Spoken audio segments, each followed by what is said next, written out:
Back again then, guys, for another episode of Empower Online. It's been a little bit of a while with obviously travelling off to Spain, competing in Brazilian Jiu-Jitsu badly, and doing various other things. But we're back, and I'm pleased to announce that we'll be chatting to Matt Stait today. Doorman, martial arts instructor, organizer of events like Kaizen and the Festival of Martial Arts, and also expert in short-form social media content. How you doing, Matt? How are you? Oh, I'm good, mate. I'm good. Thanks for inviting me on. How are you? I'm very well, thank you. No, it's always a pleasure to chat to you. You're an interesting guy. You've led an interesting life. Um, you've done podcasts before, and people can go and check it out. So, what I'd like to do is kind of start by saying you've had a career that's taken you from door work into some rough venues and things like that. But when you look back, what's the through line that's taken you from doing door work through to online content and running a martial arts school? What's been like the consistent thing that's traveled all the way through those years? Okay, well, there is a timeline to it, yeah. So I started training and felt that I was getting pretty good at it. Wanted to try it out. The only real legal way to do that was working doors, so off I went. Yeah. Um, turned out that I was pretty okay at that, so I ended up doing that for quite a long time. Opened my own gym, and then of course, when you open your own gym, you know this yourself. Suddenly, you've got to wear 20 hats that you know nothing about. You've got to be an accountant, and do you know what I mean? You've Yeah. got to do all these things, and one of them was obviously marketing and social media. So that was where it kind of started. And then when I wrote the first book, it was like, well, how do I promote that? How do I get that out in the world? How do I get people to see it? And so that's where the social media started taking over then, and it's just progressed from there. Um, and it's gone into, as social media has morphed over the years into different sort of things, then the way that we work with it has morphed as well. So that's the really quick version from there to now. Perfect. Yeah. What was it that first got you interested in martial arts and the combative side of things then? So long story short, I mean, I've written about this extensively Yeah. in books and things, but long story short, I had a pretty difficult childhood, a lot of violence in the home. It wasn't great. And as a young kid, you try and think about how you can get out of that, and what you can do to sort of improve your situation, and at the time I was a big fan of Tarzan and Spider-Man and things like that, but it was very clear that a band of roving gorillas weren't going to adopt me, and I wasn't going to get bit by a radioactive spider. But what I did see was martial arts. So Bruce Lee, Kung Fu on the television, Monkey as well, another one. That's dating myself there. There was people like Iron Fist on the wrestling, and that was something that was like, aha, that is something that I can do, and that you can learn, and you can that is real, the ability to do that. So yeah, so that's kind of what I latched onto. And it's really weird because I talk to some kind of people that are really really into football, and they're super passionate, and they know all the stats, and it's just in their heads. Sure. I've never felt that way about football. I've always felt that way about martial arts. Just right from the very moment I saw it, it was just all like going off. It latched on and that was for you, do you think, right from Mm, day one?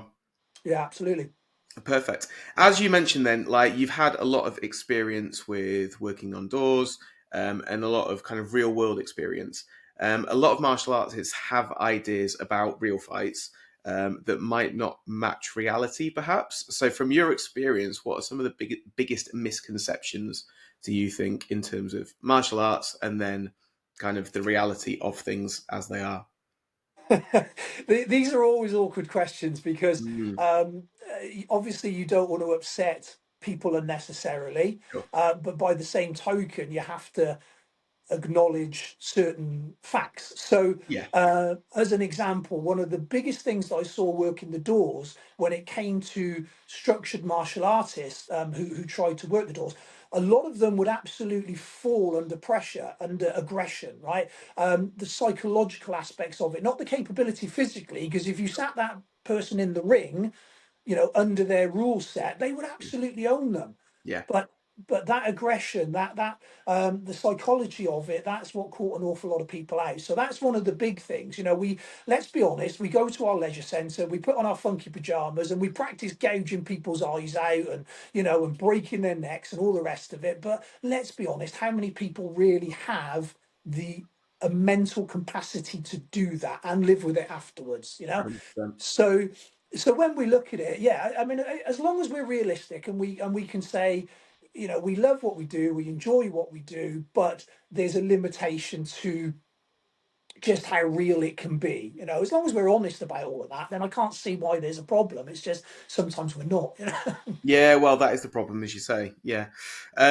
What do you think was one of the biggest mindset shifts then, do you think, from going from working the doors to kind of focusing, as you said, on your teaching and having all these different hats of accountant, social media, teaching your classes, etc.?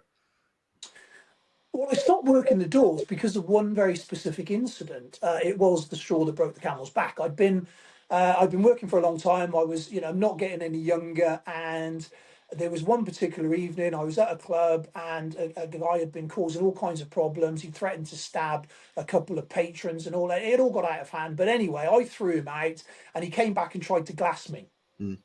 and he was arrested. And I mean, fortunately I was okay, but he was arrested. And then I had a phone call the very next morning from the police saying that they've released him without charge because it was his first offence and he was very sorry. So bear in mind, he'd been stealing from club patrons, he threatened to Sure. stab them when they caught him in the act, he'd physically resisted when we threw him out, he then attacked me with a broken bottle, he then resisted arrest with the police. I mean, what have you got to Mm. do these days, you know? Sure, yeah. So all of this went on, and when I got that phone call, I thought to myself afterwards, I thought, "Do you know what? If the shoe had been on the other foot, I guarantee you I'd have been in court on charges and I'd have Yeah. probably lost my liberty for that, you know, no question." So I thought, you know what, I'm running out of lives here. You know, I've had a good run. I'm relatively unscathed. You know, a few bumps and broken bones and what have you, but overall, I'm relatively unscathed. You know, let's step away from that. So that was the kind of feeling about moving away from that. But alongside that was the fact that um, you know, it was time to look at opening my own gym. I'd been thinking about that for a while. You know, I had classes, I've been running in other people's places and things, and it was like, actually, you know, I want my own place. It's a natural progression for people, isn't it? You know, so I looked into that, and I ended up going back to my hometown where I grew up as a kid because, well, it's a lovely place to live and family are there and everything. So I thought, great, I could settle. You know, so that's what I did. So I invested pretty much all the savings that I had. I didn't borrow any money. I didn't, you know, I didn't go to anyone. It was just, I just did what I could with what I had, set it up, and thought, you know, we've got sort of 3 to 4 months before I'm completely broke and can't afford to eat. Let's do it. What and, year was and this? so and so yeah, that's what then, you know, that's what prompted all the social media stuff and everything else, because it was a case of, again, you know yourself, anybody who runs a club knows yourself, you can have the club, but you need students to fill it, you Yeah, need 100%. students coming in, you know. And it's not just that, okay, great, well, I've got 100 students, whatever it is, and that's it, I don't need any more, because they're constantly dropping out the bottom. You know, Yeah, there's a pretty substantial churn. You know, even the best clubs at retention have a couple of percent on that churn, and yeah. people are going all the time. So that pot needs to be refilled. And so yeah, you sort of, you look at it and you're like, okay, well, what can I do? What can I get better at? And so I went to various people. I went to various business mentors. I went to various people because I had lots and lots of holes. I didn't have a clue. I got to be honest. Again, like a lot of people, I didn't have a clue. I came from the background I came from. I had no education working on building sites. You know, so everything that I've done, I've been sort of self-taught up to a point. Sure. And so it was a case of, right, well, I've got to do that. So I investigated all these different business mentors and things. Some were better than others. I ended up spending best part of 100 grand over a few years on this Wow. now, definitely. Yeah. So, you know, some were great, some were really useful, others were a bit morally dubious. Okay. You know, others again had a different ethos to me, but they all had something to give and they all had something to take from, you know, and again, you find what sort of suits you. Um, so yeah, did all of that. Worked my own sort of pathway through that. Then went and got educated properly, officially through academia and all the rest of it. And that sort of, yeah, that brings us up to where we are kind of now. What year was it that you opened your academy then and kind of left the doors? What was it? 14 years ago now when I opened the gym, I think it was. Okay, so in terms of social media, that's relatively well, it's a relatively long period of time compared to how Yeah, things are yeah. evolving and things like that. So Yeah, it what? was still early days at the beginning, Yeah, so we were still, we were still in the early throes of social media, and people were still getting used to it. So it was pretty easy back then. It's far more complicated now, but it was pretty easy back then. And so yeah, you used it, but you used it in a far more sort of clumsy way than you do now. yeah, But it was also part of a wider thing. I mean, a lot of people now forget about the physical aspects of marketing. Leaflet drops, going to school fates. The old poster in the newsagent's window kind old of school deal. ways. Yeah, Yeah. So it was a mix of the whole at the beginning, and then obviously as time has gone on, it's become more important to everyone. It's become more embedded in our lives, and now we're kind of at the point where it's almost like everybody's running a parallel universe. They've got the real them and the social media them. yeah, definitely. Do you think that there's still a kind of a use for the old school ways of doing like leaflet drops, of doing things like posters in Yeah. windows, etc.? Do you think it's Yeah, of still course. useful, or is everything online now? Do you think majority, or the percentage Again, wise, how's it balanced? it would depend on who you are and what your sort of strategies are and things. But I personally believe there's still a lot of traction to be gained from old school ways of doing things. We do a lot of summer fates and things. We do a lot of engagement with the community, and not only is that great for bringing people in, but it's also great for us because hell, we actually want to be part of the community. That's part Sure. of the deal of setting it up in the first place. So for us, it fits our ethos quite well. We do leaflets occasionally. We don't do so many of those now because that is quite difficult. Although Yeah, less and less people are doing leaflets now, so it's sort of gone round again. yeah. Now So so now it's a bit of somebody's come through the door. It used to be slightly different, so that's sure. coming back. Um, yeah, I mean, I think whatever works, isn't it, for people?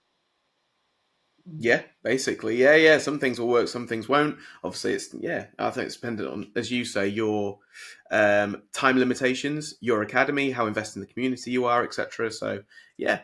But I know online's such a huge thing now. You mentioned that you went and educated yourself more through academia. Why did you go down that route, and what kind of things did you learn from doing that, as well as the business mentors that you had? Okay, so I learned quite a few things. Not all good. So so Okay. basically, I left school with nothing, right? Yeah. I didn't have any qualifications when I left school. I had a difficult time at school, partly because of my upbringing, partly because of who I am and the way I am. Um, School didn't fit me like it doesn't fit a lot of people, and Sure. and again, a lot of people will resonate with that. So I always felt that it wasn't a lack of intelligence, right? I never thought that I was stupid, but I also thought that academia and that kind of stuff was always for other people, never for me. Yeah. I certainly didn't come from a family background where people went to university. Quite the opposite. Um, you know, as soon as we left school, we were working. It was as simple as that. There was no possibility of that sort of thing going on back then. So anyway, times moved on. Obviously, now I'm in a position where I run my businesses, I can do my thing, and I can prioritize what I want to do. So I wanted to go back to education and I wanted to relook at it. And so initially I was looking at a degree.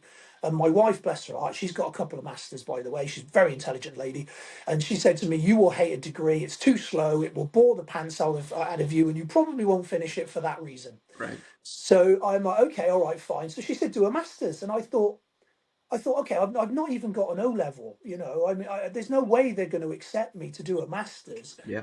But one thing I am good at is convincing people of Okay. things um, in a funny kind of way. So I got talking to these people, and of course, I'd written a couple of books by then. So because I'd written the books and I'd shown the capacity to write, Yeah. 60, 70,000 words and be consistent with that, because of that, and because of various articles and history and stuff. Anyway, they accepted me on the master's course, which I was very surprised about, but they Right. did.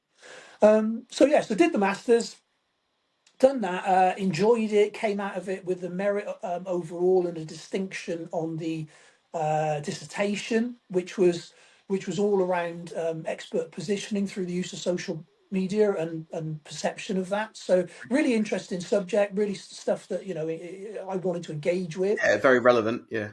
Yeah, yeah, and then came out of that then.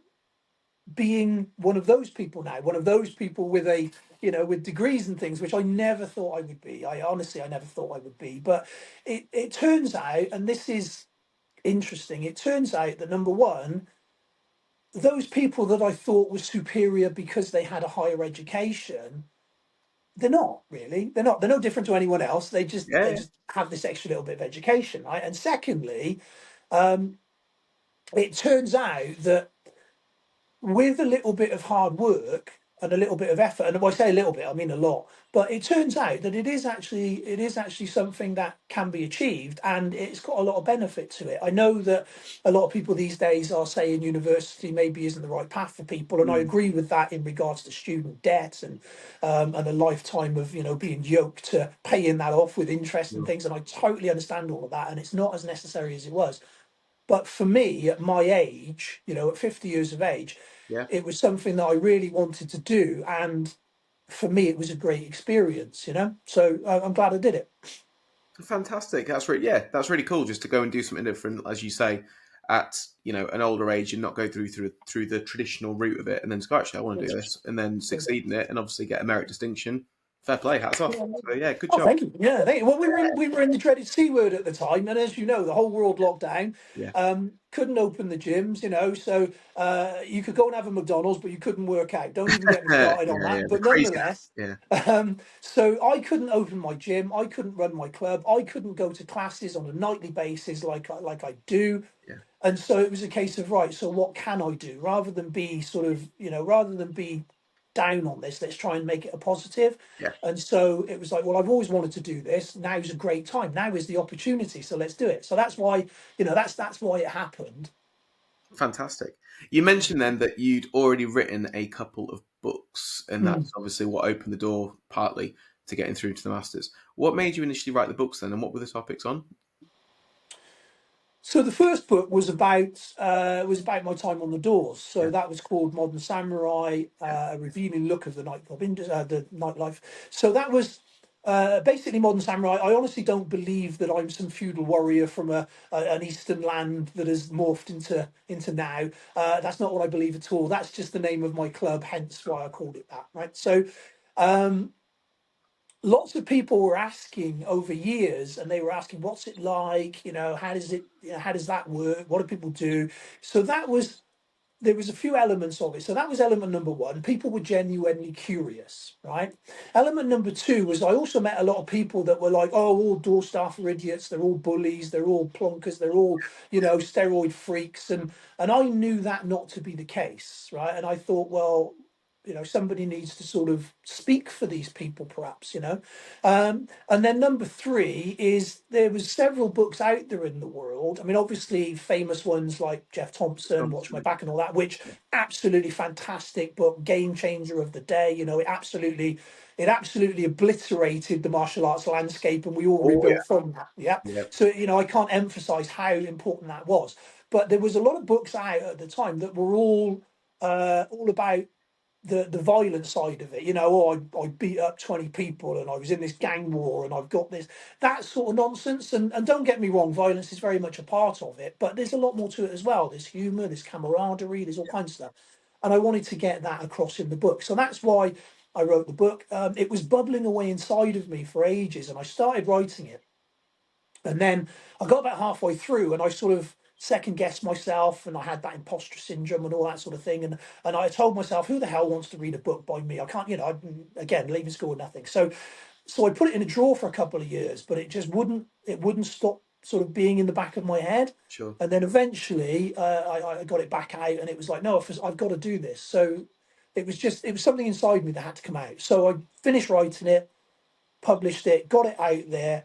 It hit number one on the Amazon bestseller list in the martial arts and things, which was fantastic. It got loads of really good reviews from people within the industry and martial arts world and stuff. And I was genuinely sort of pleased that that happened, because of course you never know when you put something out, how it's Of going to course. go. Yeah. So it went really well, which of course prompted me to try and do more. So then I wrote another book then about the martial arts side of things, called My Journey Up the Mountain. Again, very well received. Again, number one Amazon bestseller. And it's just gone from there. So I've written a few now, And yeah, I've got more on the go as we're talking. And it turns out it's something I really enjoy doing. I love writing. I enjoy the process of it. Yeah. I enjoy um, I enjoy getting my thoughts out there in the world.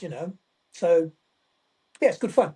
Perfect. And yeah, bestseller on Amazon. That's fantastic. Do you think there's a kind of a framework for hitting that kind of top 10 on Amazon, that top 20, that top 30? Is it something that can be replicated? Because obviously you've done it a few times now. Obviously the quality of the writing, the reviews, the stories, etc. But is there a step-by-step process in order to kind of get ranked for people that are looking to kind of put a book out there but have no idea where to start on doing any of it? Yeah, like with everything, there's a strategy, there's marketing, it doesn't just happen by Yeah. itself. So you've got to, I mean, it helps if you have a following, it helps if you have a community that you can then sort of go into. But outside of that, then yeah, again, a lot of that is social media, a lot of that is how you market, where you market. And so yeah, there's a pathway to it. Yeah, and it's not there's no guarantees for everybody in the sense that you can't 100% say that's going to happen, Yeah. but you can make it far more likely. So um, and so yeah, so 3 of my 4 books have got to number one in their categories. The Modern Samurai one actually did it twice. It came out and then went back up to number one again. Cool. So that's that was I was fortunate enough to have people that were interested, and I Yeah. think that's one of the biggest factors is when I said about it when I first put it out into the world, there were people that were kind enough to be interested in what I had to say, and I'm grateful for that. And then of course some of those went out and said nice things about it, bless them, forever grateful. Yeah. And then it went on from there. But what's interesting is the book has been the impetus for so many other things. The book is what put me out onto a world stage, for want of a better word. It brought me into all the big events, all the big thing, teaching on all the big sort of platforms. The book is what opened the door to all of that. The book is what first introduced me to my wife, and we wouldn't be married if it wasn't for that book. The book Okay. is the book Expand. is Yeah. yeah, I'll come back to that. Yeah. The book is responsible for my academic education. So basically, doing that book, it was never about the money. It was never about can I make a few pounds off of it. It wasn't. That was not the reason. If I if I wrote it and it never ever saw the light of day by more than like my mum and a few friends, Yeah. I would have been okay with that. Yeah. I would have, because it was the doing of it that was important at the time. But Sure. I'm obviously it took off, and I'm really pleased that it did. So, yeah, yeah. So I met my wife years and years ago. I was working for a charity called Stand Against Violence, and I was going into schools delivering self-defense sessions into schools, and I did that for about 10 years. I wrote the program for them. I delivered it all around the country, and it was a really great time, and I thoroughly enjoyed doing it. We did a lot of good. One of those days, there was a writer, a blogger, who came to write about one of those days. And she came and we interacted. We had a bit of a conversation, nothing more than that. She saw the class. She talked to the owners of Stand Against Violence, and off she went, wrote the article. It's very good. But I mentioned the book in that, and she went and she wrote the book, and then she was, "Oh, I'd really like to write an article about the book." So she did, which was great. Really, she did a really good job of making me look good, which is always a plus. So so we had some phone conversations and things, and then nothing happened for I think it was about 2 years or so, and then she messaged me and said, "I'm coming to Bristol. Would you like to meet for a cup of coffee?" And it was nothing more than that. I was living over in South Wales at the time. I'd moved from Bristol, but she didn't know that. So I said, "Yeah, yeah, great, no problem." So I jumped in the car and we met, and it turns out that because she had read my book, because she had um, sort of dived into it to write the blog and everything else, it turns out that in her words that had given her an insight into me that she wouldn't have otherwise had. Yeah. So there was a sense of the familiar that Yeah. wouldn't have been there otherwise. Yeah, and yeah, the rest is history. Here we are. Yeah, married and happy and having a good life. Fantastic. That's what it's all about. Brilliant. Let's talk social media then. So, why is your interest in social media so much, do you think? Why is it so pertinent, do you think, at the moment? And why is it ever changing? And how will it develop in the future, do you think? Lots of questions there. Lots of questions, yeah. So I'm a creative soul. I think I like to think that I'm a creative soul. I like to draw. I like to write. I like to, I like to be creative. And social media is just another medium for that. Video content, whether that be short form or long form, whether it be writing copy and writing a really good post. That's all creativity, right? And it's just another version of that. So that's one of the reasons why I like it, because it suits me and it suits who I am, right? So there's that side of it. The fact that it's ever changing sort of keeps it interesting. Yeah. The fact that you can wake up one day and it's different to how it was the day before, and you're always having to adapt, you're always having to change, you're always having to modify, you're always having to learn as well. And that's one of the key factors, is that necessity to continue to learn. Yeah. So it's not something that you just go, right, got that, never again. You have to continually update your information and your knowledge on these things, right? And so when you look at that, there's this great relationship then, because as I say, you're constantly learning, you're constantly having to update, you're constantly having to better yourself. Very similar to martial arts in that regard. Sure. If you want to improve, you've got to put the work in, yeah. Yeah, yeah. And so when you look at all that and you think, well, what's the future look like? Well, realistically, as I alluded to earlier on, it is becoming more and more embedded in our way of life, in our very culture, in everything that we do. So now it's got to the point where you are a complete outlier if you're not using social media. Sure. You really are. It's a majority thing now, and most of us now use it for everything from buying mainstay items that we need, to chatting with friends, to seeing whether a movie's worth watching, or in our case, whether a class is worth going to, whether a club is worth joining.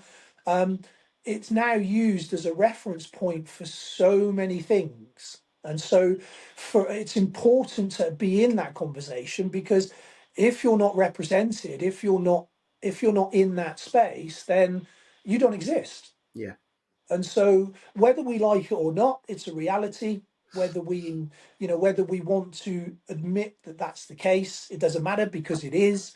And with AI now, and with the way the world is moving forward, it's only going to get more immersive. It's only going to become more normalized, if you like. And so we need to stay ahead of that curve. Any business that you're in, anybody that runs a business, or anybody that wants to be considered an expert in something, or anybody that has any kind of message that they want to project out to the world, part of their responsibility now is being up to date on social media and the best way to use it. Yeah. 100%.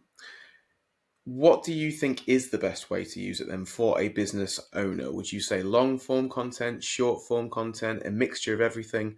And what do you think is the one thing then maybe that would stop someone scrolling and getting attention if you could just go, right, this is one bit of advice I give to someone who's just starting out on making content? Again, so many questions, all in one question. So it depends on the outcome, on the people, on the style. So it's not one size fits all, right? So you can't say, oh, you must be doing nothing but short form content, Yeah. because that's not necessarily the case. So short form content at the moment is incredibly powerful, and it's really, really powerful because of its ability to go viral, its ability to be shared, its ability for the platforms to push it out, because the platforms at the moment are really working hard to promote their short form content versions, right? Right. So it behooves us, it makes sense for us to ride that wave, right? So if Facebook is saying categorically, we're really pushing heavily into Reels because that's where we want to go, and we're really going to spend time, effort, and energy sending out short form content to the world, right? We, as business owners, would be absolutely foolish to not go, okay, well, we should be riding that wave. We should be making use of that, because they've told us that they're going to give us all kinds of incredible reach Mm-hmm. for nothing, as Yeah. long as we can make a decent bit of content. So you've got that side of it. You've got the long form. So things like YouTube. YouTube is the second biggest search engine, Yeah. right? So people go to, and again, this is worth knowing. So people go to YouTube for how tos, Yeah. right? So if they want to buy a new fridge, they'll go to Google. Yeah. If they want to learn how to fix a fridge, they'll go to they'll go to YouTube. Yeah. Right. So when you look at that and you think, okay, well, now I understand that. That by itself is just such a powerful tool because Sure. what am I doing? I'm teaching people. That's my, that is in essence what my club does. We teach people, Yeah. right? We teach them all sorts of things, but that's what we do. How to. So straight away, you're like, okay, well, YouTube is a great tool in that regard, then, right? Because then you've got that side of it. Okay, so you've got your different forms of video, and you can manage that however you see fit. But then, of course, some people prefer blogs. Some people like podcasts. Some people. So again, there's all these different demographics of people and how they consume information, Mm. and it's then up to you to figure out which is the best mix of all of the above to hit that sweet spot for what it is you're trying to achieve, whether that be Sure. sales or bums on seats or just being seen. 100%, yeah. And how then have you used that? Because obviously you've now got involved with things like Kaizen. You had the Festival of Martial Arts. So how big of an impact was the social media presence in kind of making these events happen and continue to happen? Oh, massive! Yeah, massive! Yeah, yeah. So I started. I started on TikTok. TikTok itself started in 2018 in the UK, and I started just at the start of 2019. Okay. Right. I was very fortunate to go on some courses by a wonderful chap called Matt Chapman. I know you know. Yep. And so I had some online courses in place. So I was doing okay with that. I had online courses. I had my social media to a degree, but then I watched this video late one night by Gary Vaynerchuk, and he was saying you really need to look at TikTok. You really need to go for TikTok. If you're not on TikTok, you should. You're missing a trick, right? Okay. And I thought, oh, that sounds interesting. I'll have a look. So that's what I did, and I researched it, I looked at it, and I did a podcast. In fact, I did two with a guy called Jamie Keeling. And on the first one, I laid out my intentions and I said, I've seen this thing about TikTok. I'm really interested. I'm going to look at it. And then I went on again about 10 months later. And by that stage, I'd built a following of a couple of 100,000 and I'd had Right. millions of views and things. And I talked him through exactly how to do it. And I gave him basically the strategy and the blueprint of what I did. And then he copied it and he got to 50 odd thousand in a few weeks. It Right. was, he did really well. So anyway, um, I looked into it for months. I didn't do anything. I didn't post anything. I just researched it. I watched loads of videos. I wrote down what was good, what was bad. I looked at why the viral videos were going viral. I looked at hashtags and how all that worked. And I really, really researched it. And then after all of that, then I started posting. And I think that really was one of the key points to me being successful was the fact that I took that time first. So anyway, it grew and it grew and it grew and it got pretty massive, and it was getting there were videos with millions and millions of views on them Yeah. and stuff. And then people started asking how'd you do it, especially when we hit COVID, because people were having to pivot, that terrible word back in the day, and people were having to change the way they do stuff. And Yeah. so lots of people were far more interested in that kind of thing. So lots of people were asking me how I did it, not just in the martial arts space, by the way. I mean, most of the people I work with aren't martial artists. Yeah. And again, that's an interesting conversation in and of itself. But anyway, so yeah, so people started asking about it. I started working with them, started getting successes with them, and then it was like, actually, I've got something here. This is something that can be replicated, and it's something that can be used. And so that's where that then morphed into a sort of business offering, if you like, a proposition, a consultancy. And then so when I started doing that, and I started working with all kinds of different people, that was great because the data just starts piling in, Oh, yeah. and you can really start looking at things. So that was all really good. And then of course I started working directly with some of the platforms, started getting into their creator groups and things, and working with them and affiliates and what have you. And so you've got that direct contact, with TikTok and Facebook and stuff. And of course that's another level again. Yeah. And then and then the last piece of the puzzle was the academic side of things, which is what I said. So it was like off to do that. So all in all, that has brought us, all the way up to today in regards to my own sort of dealings with it. And I worked a lot with the short form. I worked a lot with video content for myself because that was what was working for me at the time, very, very much so. Yeah. And there are a few success stories now that are doing reasonably well, some more controversial than others. And again, I'm quite happy to talk about that. I find these things fascinating. Sure. So that brings us up to today. The last point on that was, I think, if memory serves, going back, was what can people do to stop the scroll? Um, Yeah. yeah, easiest answer I can say to that is be interesting. I know it's boring, but yeah, be interesting. It's a very short, concise answer, but it's a truthful one. Um, don't try and be the same as everyone else. Hmm. Be real. People use the word authentic. And there's a great article by Seth Godin who says, I don't want people to be authentic. Authentic sucks. If I go in for my coffee and my barista's having a shit day and he slams my coffee down and he's Sure. rude and he's unpleasant and he's being his authentic self, I don't care. I just want my coffee. Right. Yeah. Yeah. So that was a great article about that. So, but being real is not quite the same as authentic, but being real, I do think, is vitally important because if we're not, it's really hard to keep that up. And essentially, Yeah. we get found out down the line, Yeah. So if you present as one thing on video, here we are chatting, and I'm like, this is me, this is who I am. And then you meet me in person, and you're like, oh, actually, you're not that person at all. It's Yeah. really Doesn't correlate. jarring. Yeah. Yeah, yeah. So, yeah, I would say be interesting. That works definitely. Yeah. Obviously, you're a man of many projects. Have you always been like that? Do you think like you like having different things to kind of fixate on and to work with? I mentioned a second ago we've got Kaizen, we've got Festival of Martial Arts. You had the first year of Festival of Martial Arts. Was it last year or the year before? Yeah, year before. So the Festival of Martial Arts was a huge idea, was a great big grandiose proposition, and I thought, and I still think that it's something that has never been done Yeah, on it's that got scale legs. in that way, Yeah. right?